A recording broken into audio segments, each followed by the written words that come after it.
My wife and I split most household chores 50-50, but I'm self-aware enough to recognise that she's simply better than me at most of them.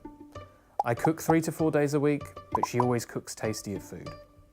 I'm a bit of a cleaning freak, but she always somehow leaves the apartment looking nicer and tidier. I'd consider myself good at organisation, but she does a much better job of keeping our collective schedule. Yet despite her having what economists might describe as an absolute advantage in all these tasks, nobody would suggest she should do all of them alone. So how could we organise ourselves so that we're better off collectively in terms of how we use our time? Well, the answer is a widely misunderstood theory called comparative advantage, and it helps explain why being able to trade freely is so valuable.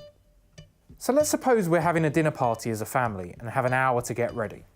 There's 2 major tasks that need doing: cooking the meal and preparing the apartment. Now, if my wife was better at cooking and I was better at cleaning, it would be obvious who should do what. She should cook, I should clean. But my wife is better at both. So in that case, in deciding who should do what, we need to find out who has a comparative advantage in each task. That basically means comparing our opportunity costs, working out who would have to give up most in being assigned to a particular role. Now, it so happens in this case that my wife is a much better cook than I am. Compared to me, she's a regular Martha Stewart. Yet when it comes to cleaning, sure, she still does a better job than me, but probably not that much better. The guests probably wouldn't even notice the difference. So in this instance, if she cleaned and I cooked, we'd therefore sacrifice a lot. We'd move from a great meal to a tasteless one. But we wouldn't actually gain that much in terms of a nicer environment from her cleaning rather than me. In other words, me cooking is relatively much more costly to us than her cooking. So it makes sense for her to cook and for me to clean, because that way we can use our hour best in terms of producing a better overall experience for our guests.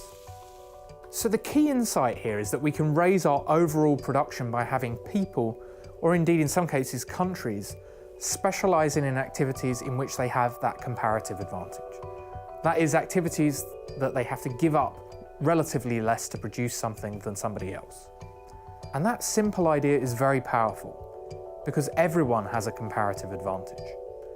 Even if you're pretty bad at every task, you'll be relatively less useless at some than others. And that means you'll have something to contribute through trading with somebody else. Now, as it happens, neither my wife nor I do deep cleans of our apartment, because there's actually a really good local cleaning service with a comparative advantage in doing so.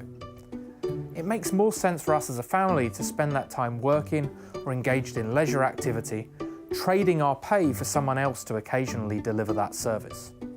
So why is this important from a public policy perspective?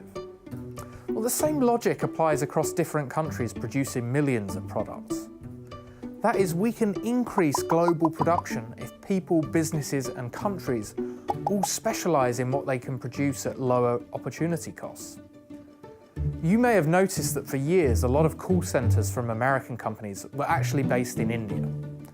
Now, that's not because India is the world's best at producing these services, or even the lowest cost. It's because citizens here were relatively much better at producing other goods and services. So it made sense to outsource this to a country with a relative opportunity cost advantage in terms of providing that service. The concept of comparative advantage, when you think about it, is therefore quite profound. It says that trade can make us better off overall, not because we learn how to do things better as we continue to engage in the activities, or even because we adopt new machines or fancy technologies. Just by rearranging who does what, we can actually produce more and so be better off as a global community overall. The more different countries' opportunity costs are, in fact, the more we have to gain by trading with them, and the more we lose by imposing barriers to trade.